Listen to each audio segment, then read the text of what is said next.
Hey everybody, welcome back to the Mystics of Texas, where we do deep dives into the Old Testament line by line, doing our best to take knowledge, wisdom, some spiritual guidance out of this, and in doing so, hopefully our understanding can be elevated and that we can gain a nugget along the way. In this particular section, I have been not very happy.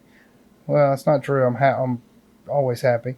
But what I'm trying to say is that it is disturbing. This is a disturbing section of the Bible because in the previous video, Esau takes an evil Canaanite woman, his cousin, to be his wife, and Jacob has this dream of the latter going to heaven, and there was all this deceit and backstabbing and thievery, just family chaos and drama run amok, which is very disturbing, being the premier family of three major religions on the planet.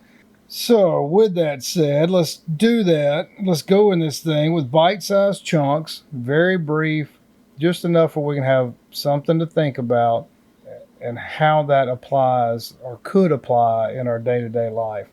And in Genesis chapter 28, verses 21, Jacob says, "When I have turned back in peace unto the house of my father, and Jehovah hath become my God." So he's turning back. When I turn back on the house of my father, now, hath, that's a past tense. But he just did it, so now is how he's phrasing it. But what about before? If you're the grandson of Abraham, the son of Isaac, wouldn't you already know Jehovah is your God? I don't know. That kind of threw me off. If anybody has a good answer for that, I'd like to know. And in Genesis chapter 28, verses 22, Jacob takes a stone that he was using for his pillow, and he makes it a standard standing pillar for what he calls the house of God. And then he tithes, like gives money or gives something.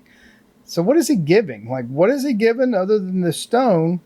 And why are they calling it a tithe? Most everybody has heard of a tithe. You give something, most people give to something to their church. But there is no church. There is no building. There is no congregation. Who and what is he tithing to? Somebody answer that, because that doesn't make any sense. So then chapter 29, verses 1 through 8, Jacob goes east to the land of the sons. Kind of not clear what that meant or where that place is, other than east. There's some sons there. Seems like there's sons everywhere. They came upon a water well, and there were some people there right around this well, and he was asking these people if they knew of Laban, or Laban, however you pronounce that. That is his mother's brother. So Jacob's asking, has anybody seen my uncle? And they said, yeah, we've seen him. He's doing great. And his daughter Rachel, she has her own flock, and she'll be down here to the well in just a minute. And when she gets to the well, Jacob helps her, and then he just kisses her. It just says, sees her, helps her, water, and then kisses her. So now they are kissing cousins, kissing first cousins. So obviously this tradition of inbreeding continues. And I still don't know why they didn't think that was a bad idea back then. Just as royalty up until the present moment, they still do it as well.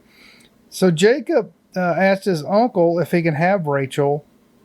That's just what he says. Can I have her? And the uncle says, yeah, it's better that I give her to you than another man. So all of these people are real big on inbreeding. So that's the takeaway there. To me, or maybe let me just ask you directly, does that just seem odd? Even back then, they have to know that that is a massive risk to the children. And it just not is nonstop. It continues. The past several videos, bunch of inbreeding. And why are they not finding that disturbing?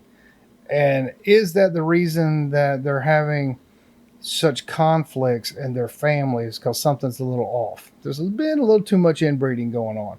But thank y'all for joining, and check us out at our other channel, Mystics of Texas. That's where we dive deep into all these other topics, which are many and just super vast.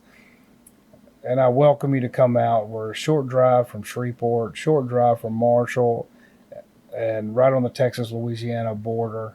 And it is really a wonderful experience if you're looking for a spiritual home. With that, thanks. We'll see you next time.